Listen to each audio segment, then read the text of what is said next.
sida daraadeed waxaan doonayaa inaan halkan ama muuqaalkan aan kusoo bandhigo 8 ilaa 9 shaqo oo la xiriira kombiyuutarka ama tiknoolajiyadda aan iraahdo, kuwaas oo aad adiga isbari karto ama aad macahad u gali karto aanan kaaga baahnayn inaad jaamacad intaad u gasho aad 4 sano.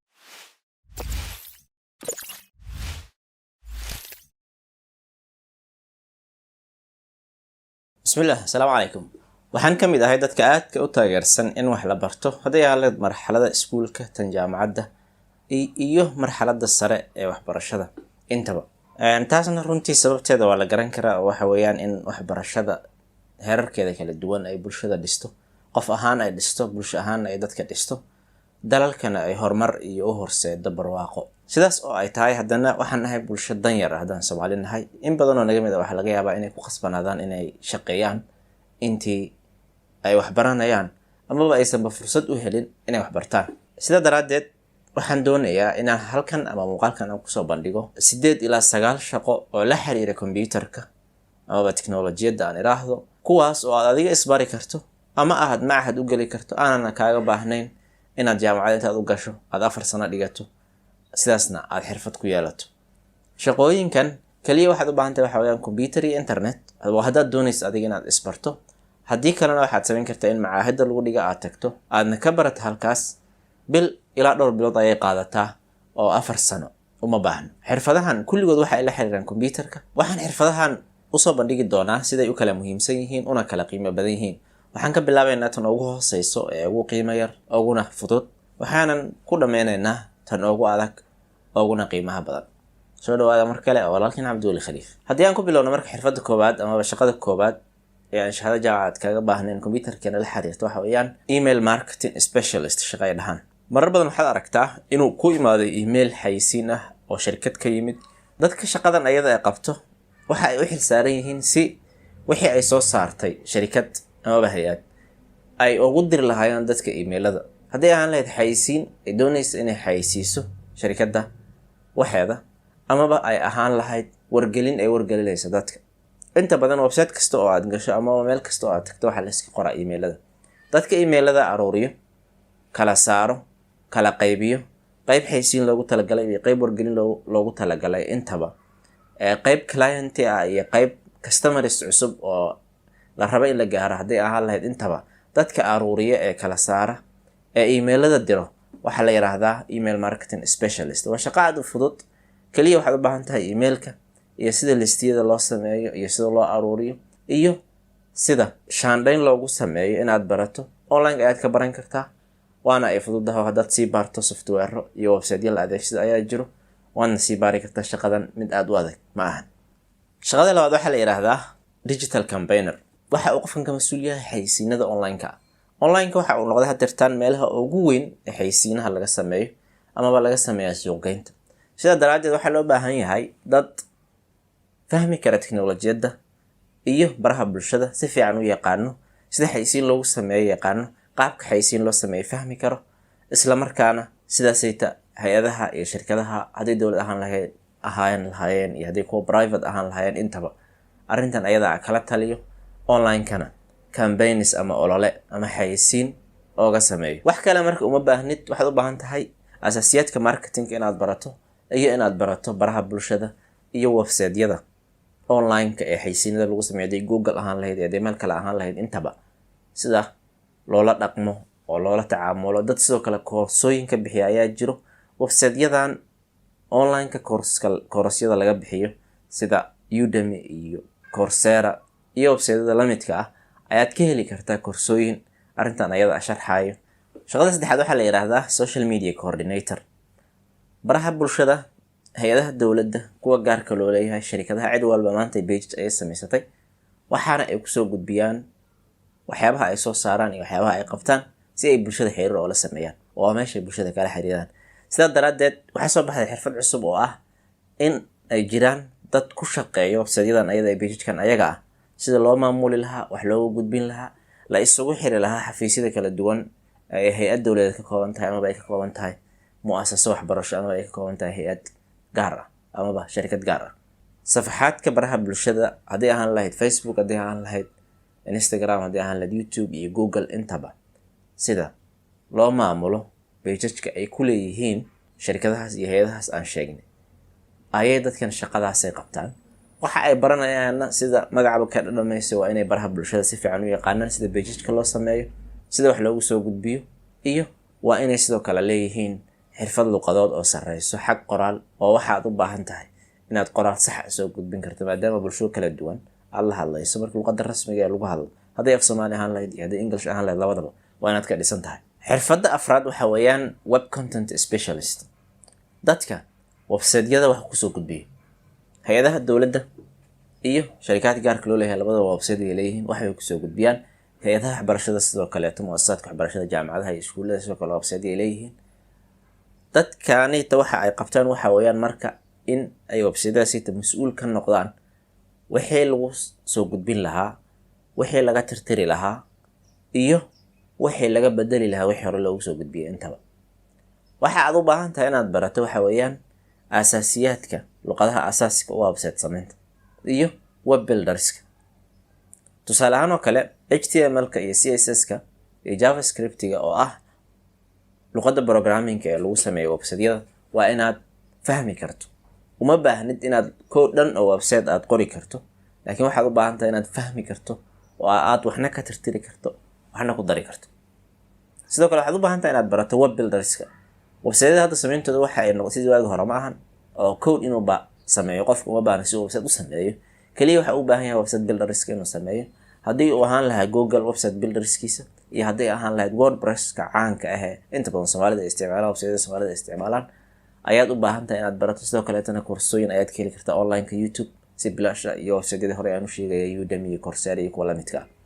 marka shaqadanna waa shaqo aad loogu shaqaysto. sidoo kale waxaa jira software loo adeegsado arrintan ayada ah oo content-iga website-yada lagu bedelo. waxaana jira software la yiraahdo Dreamweaver oo aan arkay in dadku shaqeynayo oo shaqadan ayada qabto. shaqadanna waa shaqo runtii aad u fiican, aadna fursadaheeda ay u badan yihiin maadaama inta badan maanta shirkadaha iyo hay'adaha dawladda intaba ay website leeyihiin. shaqada shanaad waxa weeyaan web designer, inaad web cusub samayn karto. kaliya inaad wax ka bedesho waxna ku darto ma aha oo aad admin ka noqoto inaad sidoo kale aad website samayn karto. waxaad u baahan tahay isla shaqadii hore inaad taqaano CSS, JavaScript iyo HTML si fiican u taqaano ayaad u baahan tahay. web builders sidoo kale inaad aad u taqaano oo si fiican u taqaano si WordPress-ka sheegay oo kale ayaad u baahan tahay. web builders waxaan ka wadaa website sameeyayaal. aalada waxaa jira website-yada lagu sameeyo oo la yiraahdo web builders oo WordPress-ka ugu caansan yahay. marka kuwaasna inaad barato ayaad u baahan tahay. web designer-kan waa shaqo caan ah runtii. website-yada sameyntooda iyo design garooyintooda ayay ka mas'uul yihiin. marka xirfadan ayada waa xirfad sidoo kale la baran karo in badan oo dad ka mid ah ay ku shaqeystaan. shaqada lixaad waxa weeyaan graphic design. graphic design waa shaqo aad caan u ah, waxa ayna tahay sameynta xayeysiinada, sameynta online-ka waxyaabaha qurxan ee lagu soo gudbiyay ee aragtay posterada leh ee bannerada leh, website-yada sawirada qurxan ee ka muuqdo ee qoraalka iyo sawirada la isku geegeeyo ayay graphic design la yiraahdaa. graphic design software-da ugu caansan ee la adeegsado waa Photoshop, Illustrator iyo InDesign. saddexdaas software baa ugu caansan. Photoshop-ka waxa uu mas'uul ka yahay sida sawirada loo bedelo isla markaana text loogu daro, color-ka looga bedelo, waxyaabo badan loogu sameeyo, loo cadeeyo, loo qurxiyo sawirada. waxyaabaha marka aad sameynayso graphic design ahaan waxa weeyaan posterska, bannerska, infographics-ka, waxyaabahaas oo dhan ayaa lagaga baahan yahay inaad sameyn karto. sidoo kale brochures-ka iyo logooyinka sida loo sameeyo ayaad sidoo kale u baahan tahay inaad barato. si guud waxaan ay dhahaan branding-ka oo ah in mu'assasad loo sameeyo brand, yacni logo, qoraal gooni ah ay adeegsato, sawirro gooni ah ay adeegsato, sawirradaasi xajmiga ay yeelanayaan. waxaas oo dhan waxa weeyaan qofka graphic design raba inuu ku shaqeysto inuu yaqaano oo uu sii baaro, oo sidoo kale koorsooyin YouTube-ka iyo online-ka iyo meelo kale badan laga heli karo oo sii daalacdo waqti badan uu geliyo. xirfadda ama shaqada toddobaad waxaa la yiraahdaa video editing ama production. video editing sida caanka ah waxa weeyaan muuqaalada la duubo, sida loo jarjaro, sawirro loogu daro, muuqaalo kale loogu daro, isla markaana loogu daro effects iyo waxyaabo kale oo la halmaalo. muuqaaladan aad aragtay YouTube-ka aad ka daawato sida loo sameeyo weeyaan muuqaalada xayeysiinta ah ee shirkadaha isku xayeysiiyaan, muuqaalada siyaasiyiinta oo lalaha sameynayo ay isku geegeeyaan ee ay kusoo bandhigaan wixii ay qabteen ama waxa ay qaban doonaan, muuqaalo soconayo sekeno ilaa daqaa'iq oo xaysiin ah sameyntooda ayaa waxaa laga yaabaa haddii aad intaad barato aad ku shaqaysato xirfadan inaad ku qaadato $1,000 hal muuqaal oo soconaya second 30 second amaba 2 daqiiqo 4 daqiiqo meelahaas. Softwarada ugu caansan ee majaalkan video editingka ama productionka la adeegsado waxa weeyaan Adobe Premiere Pro. Adobe Premiere waxa uu ku fiican yahay waxa weeyaan aad buu u fudud yahay, qofkana si fudud ayuu ku baran karaa.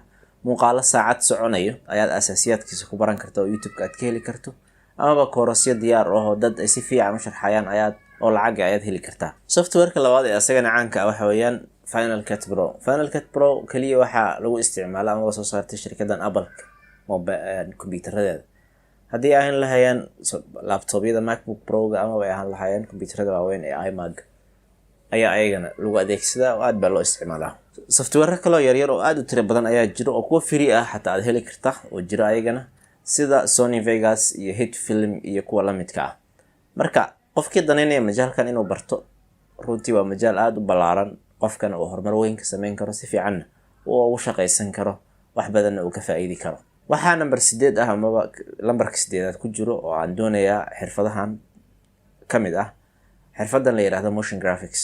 Motion graphics sida aad hadda muuqaalkan ka aragto sida ka muuqdo waxa weeyaan qoraal iyo muuqaal iyo sawirro la isku geeyay isla markaana dhaqdhaqaaq loo sameeyay.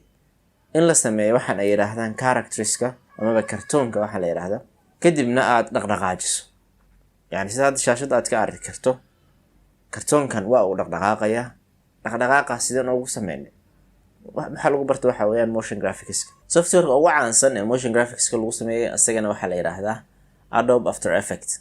Waa video editing ama production oo level kala ah oo aad u sareeyo oo sida kartoon dhaqdhaqaaqaya loo sameeyo, kuwa carruurta aan lahayn iyo kuwa dadka waaweynka labadaba sida loo sameeyo text asagana dhaqdhaqaaq sameynaya. Intaas oo dhan waxa weeyaan motion graphics ayaa la yiraahdaa, waana xirfad sidoo kale aad maanta caan u ah dadkan ay ku shaqaystaan, aadna ka faraqabsan karto haddii aad barato. Premiere Pro hore aan u sheegay asagana sidoo kale motion graphics features ayuu leeyahay oo sidoo kale waad ku sameyn kartaa. waxaad kaloo isticmaali kartaa Cinema 4D softwarekan ay dhahaan. waxaad isticmaali kartaa sidoo kale oo free ah Blender software ay dhahaan oo asagana sidoo kale motion graphics lagu sameeyo. Marka motion graphics sidoo kale online-ka ku qor sida qoraalka shaashada ka muuqato siina bar. Xirfadda ugu dambayso ee 9aad ee aan ku soo gabagabeynayo muuqaalkan waxa weeyaan software engineer qofka inuu noqdo. Shaqadan ama xirfadan software engineering waa laga bartaa jaamacad oo computer science ay hoos tagtaa, si gooni ahna macaahid ilaa 2 sano diploma lagu qaataa jiro. Laakiin waxa muhiim inaad ogaataan dhalinyaro badan oo isoo weydiinaysa arrintan ayada ah inaad adinka isbari kartaan. Yani qofka daneynayo arrintan ayada ah inuu isbari karo asaga. Waxaad u baahan tahay inaad barato waxa weeyaan programming. Programming maxaa waaye haddaan isweydiinana si fudud waxaan ugu qeexi karnaa waa luqadda lagula hadlo kombiyuutarada. dadka bini'aadamka luqad bay iskula hadlaan, oo anaga hadda af Soomaali haddaan Soomaali ayaan iskula hadalnaa. dadka English ku hadla English ay iskula hadlaan, kuwa Carabiga Carabi ay iskula hadlaan. marka luqadda kombiyuutarka iyo bini'aadamka ay iskula hadlaan waxa la yiraahdaa programming. Programmingkaas ayaad baranaysaa, koorasyo bilaash ah iyo kuwa lacag ah intaba online-ka aad ka heli kartaa. sidoo kale macaahid lagu dhigo waa ay jiraan meel walba adduunka aad ka helayso oo joogto, adiga ayaa isbari kara. laakiin waxaad ogaataa inay tahay shaqada ugu adag shaqooyinkan aan sheegno oo dhan, inaad soo jeed badan u baahan tahay, dadaal badan u baahan tahay, saacado badan inaad bixiso aad u baahan tahay. laakiin qofkii barto maanta adduunka waxa weeyaan waxa uu gaari karaa heer caalami oo u shaqeeya shirkadahan waaweyn iyo kambaniyadahan waaweyn ee adduunka tiknoolajiyadda haysto.